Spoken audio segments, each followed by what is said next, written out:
In this video, we uncover 3 tourist encounters that ended in brutal animal attacks, where human error and illusion collide with unstoppable animal power. From an African bull elephant overturning a safari vehicle, to a lioness attacking a tourist for a perfect shot, and finally, a tiger mauling a man during a photo op. We start off with a safari vehicle, which was helpless as a musk in front of a bull elephant closing in. On the afternoon of March 30th, 2024, the air in Zambia's Kafue National Park was thick with a dry, oppressive heat. The sun, a white-hot disk in a hazy sky, baked the sandy tracks that wound through the ancient Miambo woodlands, a landscape defined by its vast, untamed emptiness. Inside an open-sided Land Rover safari vehicle, a group of 6 international tourists were on their final game drive from the Lupa River Lodge. Among them was 80-year-old Juliana Glay Tourneur, an American from New Mexico. Juliana was not a novice tourist. She was a seasoned and adventurous traveler, a woman who sought the authentic, untamed corners of the world with a deep and abiding respect for their wild inhabitants. Her critical misjudgment on this day was not a personal failure of caution, but a shared implicit trust in the operational infallibility of the safari itself, a belief that the experienced guide, the powerful 2-ton vehicle, and the established protocols of the bush constituted a perfect, impenetrable shield against the wild's most extreme and violent possibilities.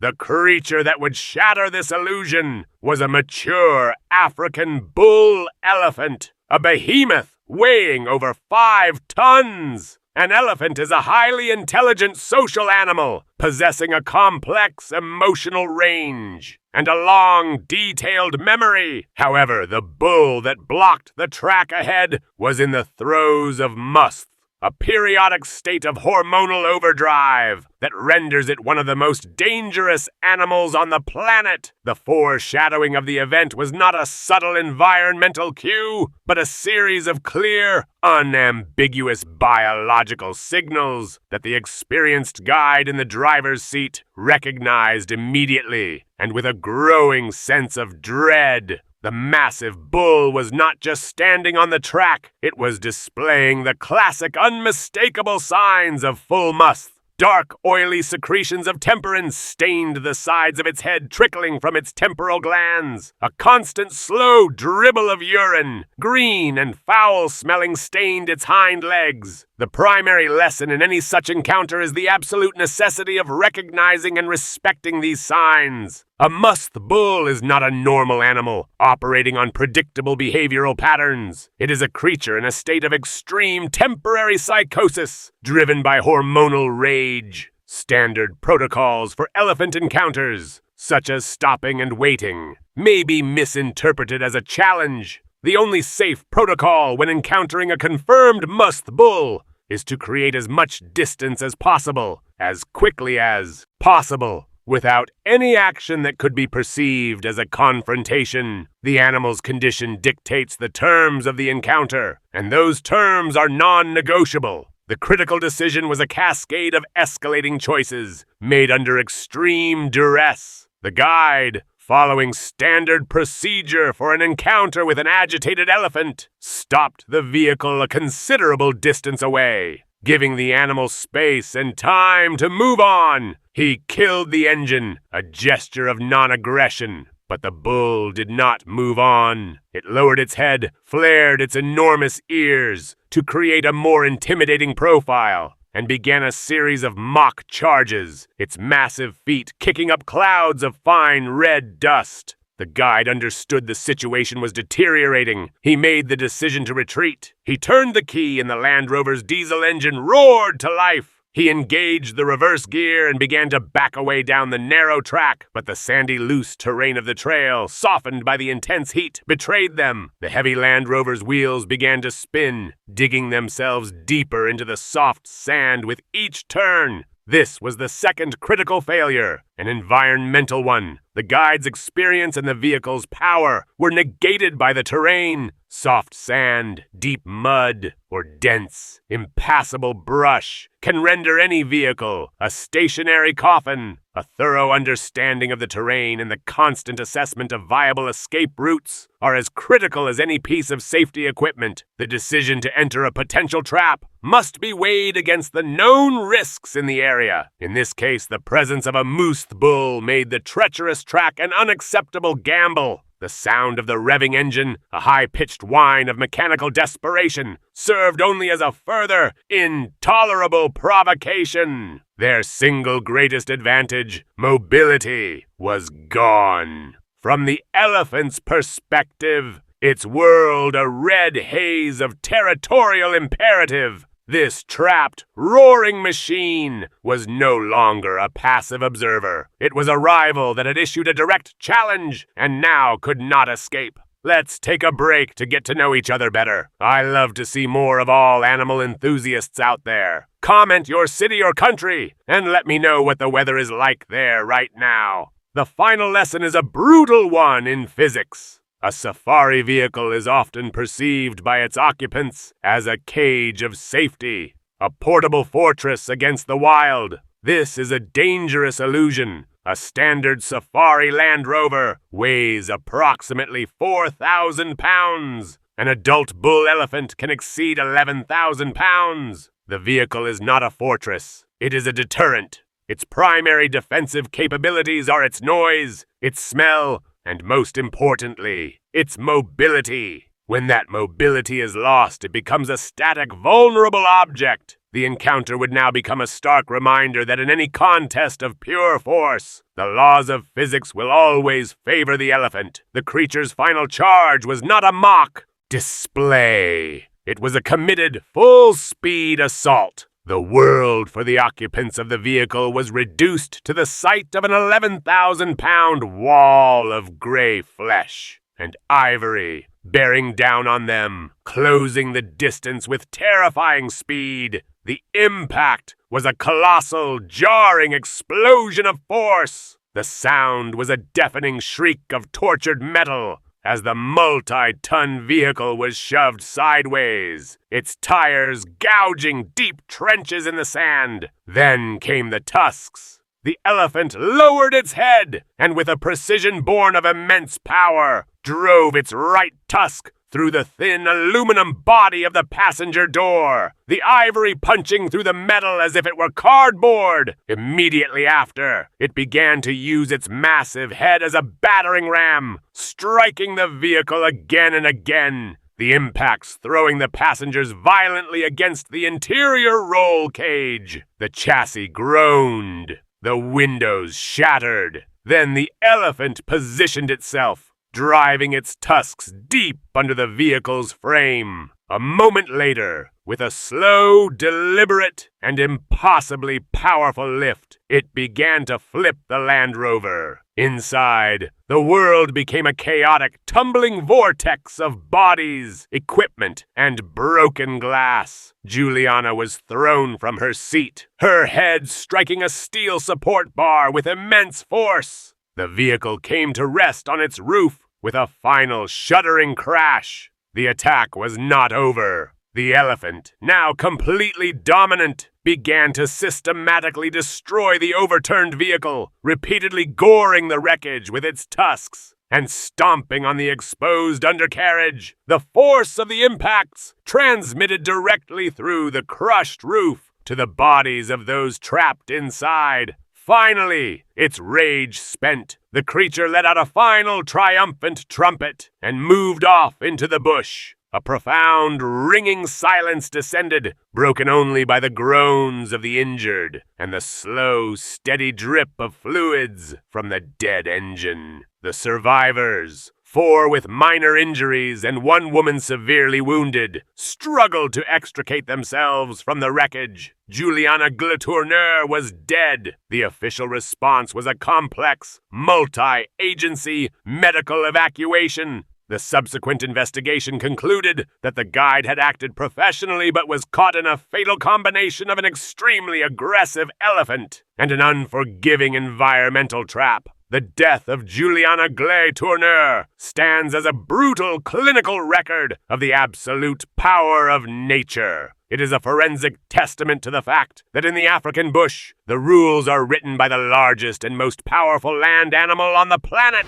Next, a tourist met a lioness when rolling down a window for the perfect shot. On the 1st of June 2015, the air of the South African Highveld was cool and clear, the winter sun casting a pale golden light across the dusty landscape of the Lion Park near Johannesburg. The park was a carefully curated wilderness, a commercial enterprise designed to provide international tourists with the illusion of an authentic African safari within a controlled, fenced environment. Inside a small Hyundai Getz, navigating the dirt tracks of the main lion enclosure, was 29-year-old Catherine Chappell, an American film editor. Catherine was not a typical tourist. She was a creative professional who had worked on the acclaimed series Game of Thrones, and she was in South Africa on a volunteer mission to help protect wildlife from poachers. Her critical misjudgment was a profound and fatal form of professional detachment, a phenomenon common among photographers and videographers. Engaged in the act of capturing the perfect image, she created a psychological buffer between herself and the subject, a dangerous illusion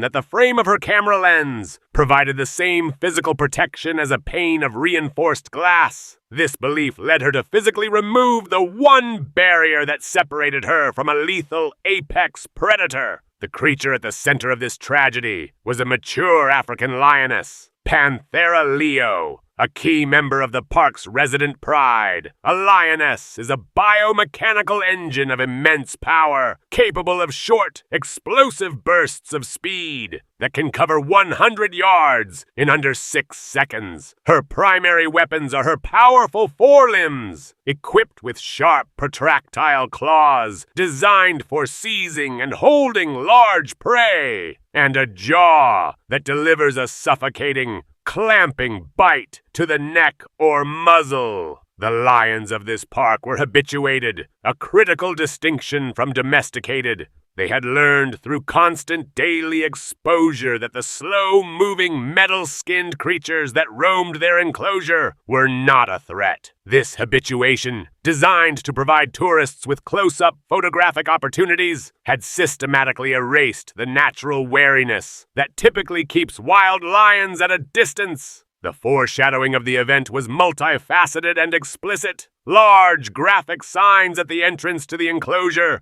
printed in multiple languages, depicted a lion lunging into an open car window with the stark warning, "Windows must remain closed at all times." This visual command was reinforced by the verbal instructions of Catherine's tour guide, Pierre Potgieter. Furthermore, the park had a documented history of prior incidents where lions had attacked vehicles with open windows, a clear, established pattern of risk and consequence. The critical action was a direct, conscious violation of every established safety protocol. As the small car idled just feet away from the resting pride, Catherine saw an irresistible photographic opportunity. The lions were calm, lounging in the afternoon sun, their proximity offering a chance for a perfectly framed, unobstructed shot. To get that shot, she rolled her passenger side window completely down into the door.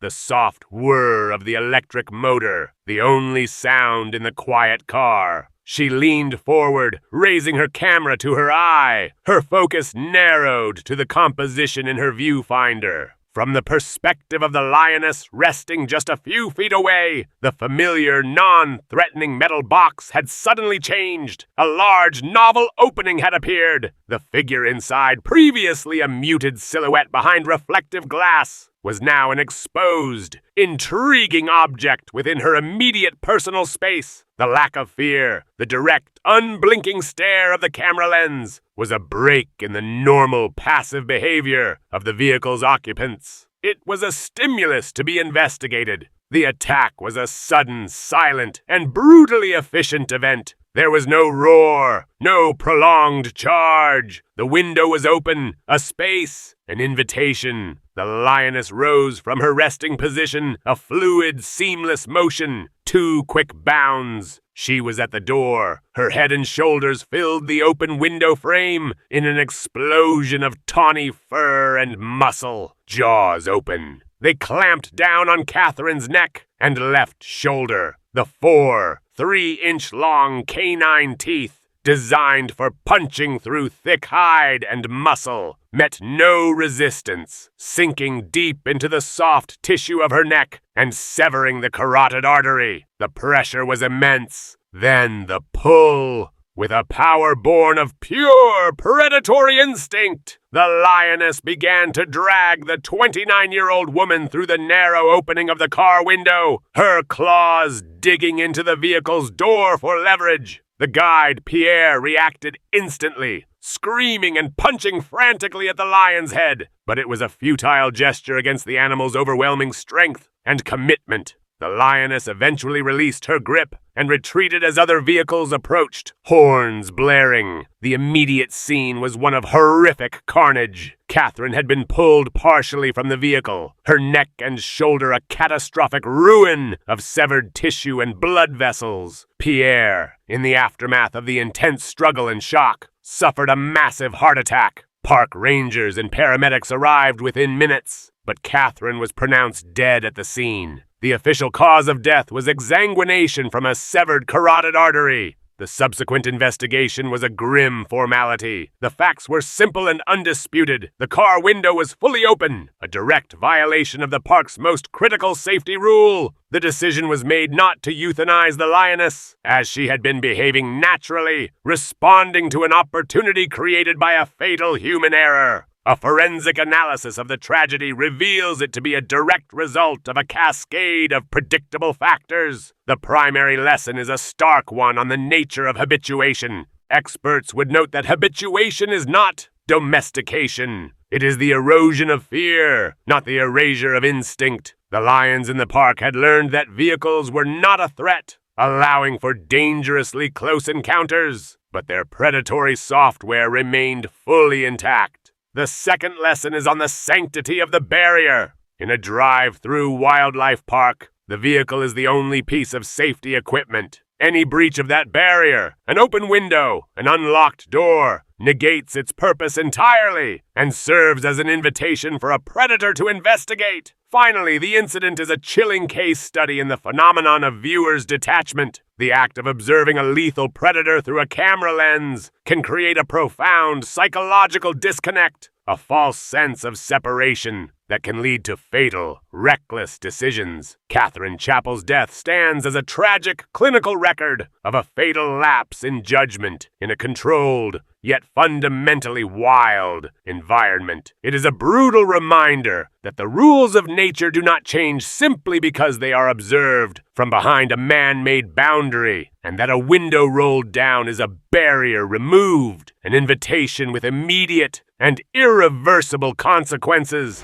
Posing beside a chained tiger for a photo, one man turned his back and met the big cat's jaws clamping down. In the sweltering, humid air of a Thai afternoon, a tourist attraction known for its up-close encounters with apex predators became the stage for a brutal and predictable tragedy. The environment was a carefully constructed artifice, a backdrop of lush tropical foliage and man-made rock formations designed to simulate a wild habitat. Within this enclosure, an Australian tourist named Paul Gowdy, on holiday with his family, made a decision driven by the pervasive and dangerous allure of the ultimate social media post. His critical misjudgment was a profound failure to distinguish between a wild animal and a domesticated pet, a belief that the seemingly docile chained tiger was a safe prop for a memorable photograph. This anthropomorphic delusion The act of seeing a compliant, tame creature instead of a captive, psychologically stressed predator was the fatal error that would lead to a horrific and life-altering encounter. The creature at the center of this incident was a mature male tiger, a prime specimen of Panthera tigris, a species that, even when born and raised in captivity, retains the full suite of its predatory instincts. A tiger is a biological engine of immense power, with a bite force exceeding 1,000 pounds per square inch, and paws that can deliver blows with enough concussive force to shatter a buffalo's skull.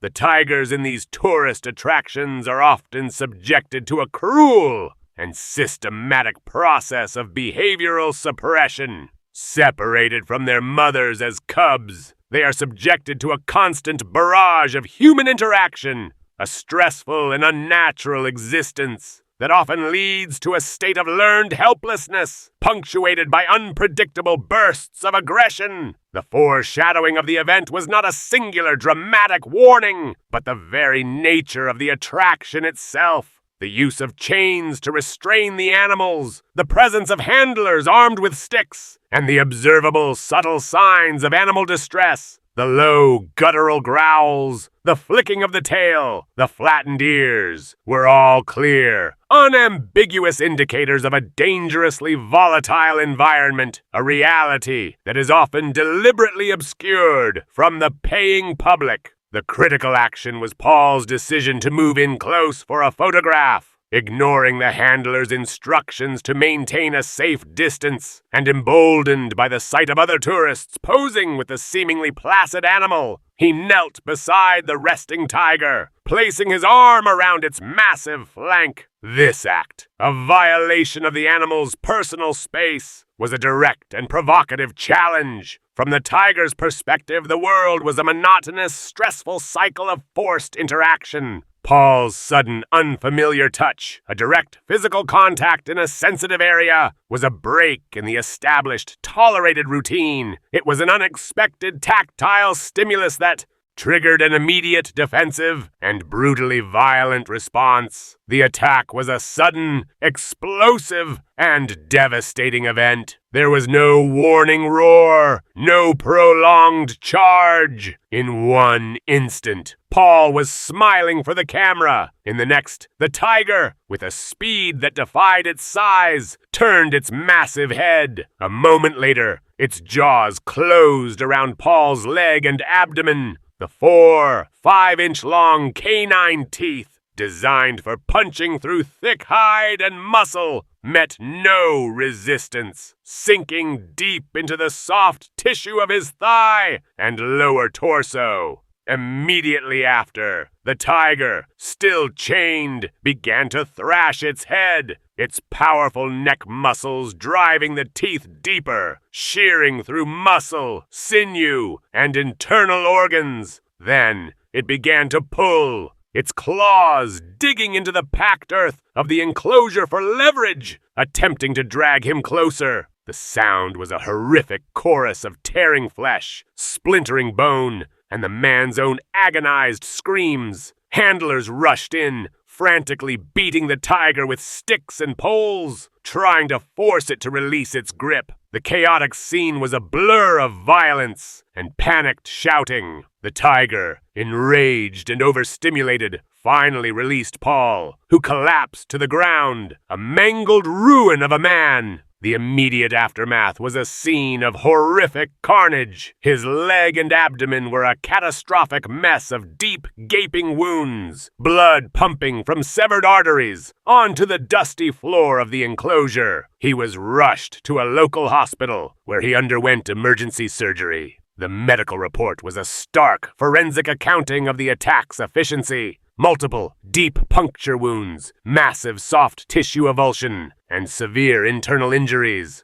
all consistent with a single, sustained bite from a large feline predator. The incident is a brutal, clinical case study in the fatal intersection of wildlife tourism and animal cruelty. The primary lesson, as emphasized by wildlife experts and animal welfare organizations, is the inherent unavoidable danger of any close contact encounter with a captive apex predator. These animals, despite outward appearances of docility, are not tame. They are often psychologically damaged, living in a state of chronic stress that can erupt into extreme violence with no warning. A second lesson is the fallacy of the sanctuary label. Many commercial attractions that offer photo opportunities with tigers market themselves as conservation projects or sanctuaries. However, as experts point out, legitimate sanctuaries do not allow public contact with the animals, as this is fundamentally contrary to the animal's welfare and creates an unacceptable risk to human life. The final and most critical lesson is for the tourist. The desire for a unique, shareable photograph, a tiger selfie, is the economic engine that drives this cruel and dangerous industry. By choosing not to participate in these activities, by refusing to patronize establishments that offer up-close encounters with wild animals, tourists hold the power to end the cycle of abuse and prevent future tragedies. Paul Gaudi's horrific, life-altering injuries are a stark forensic reminder that a wild animal's instincts cannot be suppressed indefinitely, and that the price of a single photograph can be a lifetime of pain and disfigurement.